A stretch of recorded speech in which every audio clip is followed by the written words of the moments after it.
이게 진짜 골 때려요. 내가 뭐 땅 사가지고 대형 카페를 운영하려고 했어. 그래서 딱 가보니까 갑자기 덩그러니 묘지가 딱 있는 겁니다.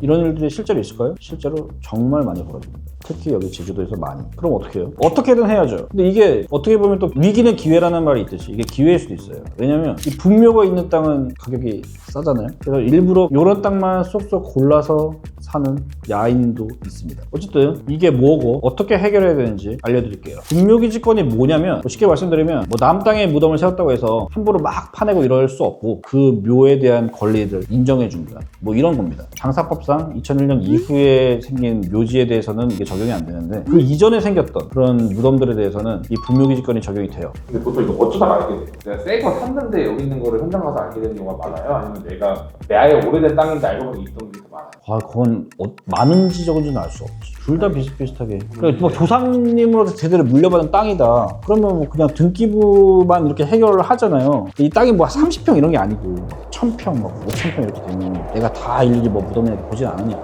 근데 나중에 내가 여기를 뭐 대로 바꿔서 지목을 바꿔가지고 여기다 뭘 세우려고 하면 이제 건축허가 받고 이렇게 해야 되잖아요. 이제 그래서 해봤더니 이거가 딱 있거나 이럴 수도 있고.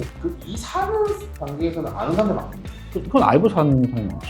현장은 대부분은 보니까 이것도 있어요. 그냥 원래 있는 거 알았는데 법적으로 어떻게 해결해야 되냐 이런 사람도 있지. 이거 옛날부터 할아버지가 익스큐즈 해서 쓰고 있었는데 우리 할아버지가 이제 내가 이제 증여를 받은 거 근데 이제 해결하고 싶어.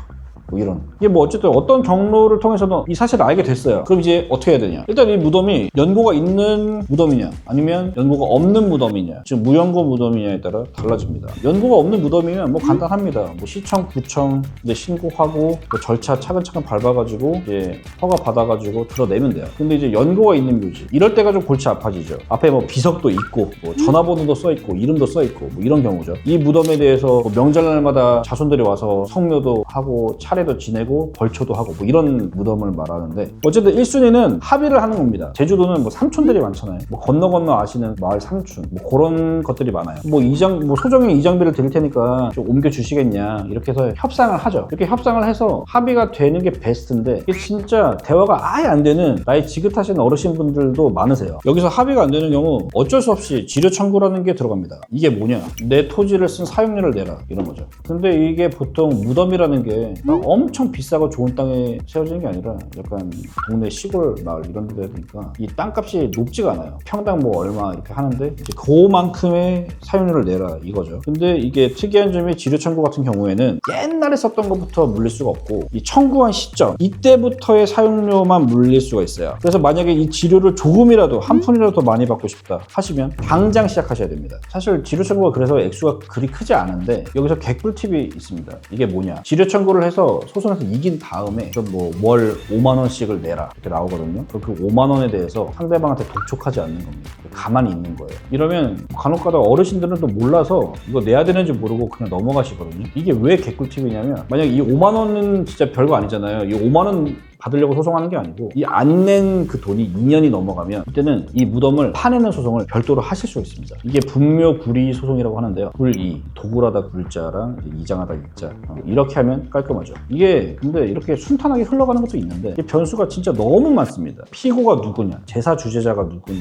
장남이냐, 작은 아버지냐 이거 찾아내는 것도 일이고요. 조정에서 터무니없는 가격을 불렀을 때 이장비를 1억 달러 뭐 이랬을 때 조정 결렬 얘기도 하고 이거 내가 안 빼주면 얘들도 별 수 없네 하면서 뻐기는 인간들도 있어요. 근데 제일 큰 건 이거야. 누군지를 못 찾아. 이 피고가 누군지 찾는 게 일단 일이고 하고 나서도 결국에 지료 청구 소송 같은 경우에 월 3만 원을 지급하라 이러면 이래들이 엄청 항의 들어오죠. 이거 뭐 15만 원, 20만 원까지 받아주신다고 하더니 이게 3만 원이 뭐냐? 그러면은 사실 내 입장에서는 3만 원에 15만 원이나 나는 오히려 3만 원이 더 좋다. 왜냐면 상대방이 더 까먹을 수 있으니까. 근데 보통 까먹어요. 까먹는 게 얼마나? 한 최소 절반은 될 것 같은데? 왜냐면 이게 만약에 3만 원을 지급하라 이렇게 딱 됐어. 재판 모든 판결이 마찬가지야. 예를 들어서 1억을 지급하라 이렇게 딱 됐어요. 1억을 시원하게 딱 지급해주면 되는데 만약에 지급 안 해. 그럼 또 별도로 뭐 집행해야 되잖아요. 가만히 있으면 3만 원을 누구한테 언제 지급해야 되는지 모르는 거야. 뭐 계좌번호는 뭔지 뭐 모르는 거야. 근데 제가 그럼 저는 매달 3만 원을 드리고 싶은데 어떻게 할까요를 물어보는 사람이 잘 없을 거잖아. 이걸 알아야지 물어볼 거잖아. 그러니까 가만히 있으면 그냥 뭐 언젠가 뭐 연락 오겠지 이러고 세월에 내가 기다리면 2년 지나면 이제 그래. 이게 의뢰인의 생각이 좀 다를 수 있지. 뭐 한 30만 원씩 나와야 상대방이 부담 느껴서 안 주지 않겠냐 뭐 이런 얘기를 하는 사람도 있고. 여튼 경험상 적은 게 더 유리한. 저는 그렇게 생각하죠. 까먹어버리는. 그리고 이런 게 되게 많아. 사실 실무적으로는 그 어르신들이 많잖아요. 어르신은 자기 엄청 억울해. 막 조상 대대로 막 몇십 년간 했던 덕인데 얘네가 엄청 악독한 돈의 노예 같은 놈들이 갑자기 내 권리를 침범당한다고 생각해. 이 사람들은 엄청 억울하고 막 판사님 붙잡고 막 하소연 엄청 하고 막 이제 그렇게 나오는 거야. 뭐 그럴 수 있겠죠. 어쨌든 이런 변수들이 너무 많아서 사실 막상 이제 소송이 진행되게 되면 어느 정도 난이도가 있는 소송인데 이게 변호사님들도 한 번도 안 해본 분들이 되게 많을 정도로 좀 약간 특이한 소송인데요. 저희 사무실은 뭐 밥 먹듯이 하고 있으니까 필요하면 연락 주십시오. 저희는 자신 있습니다.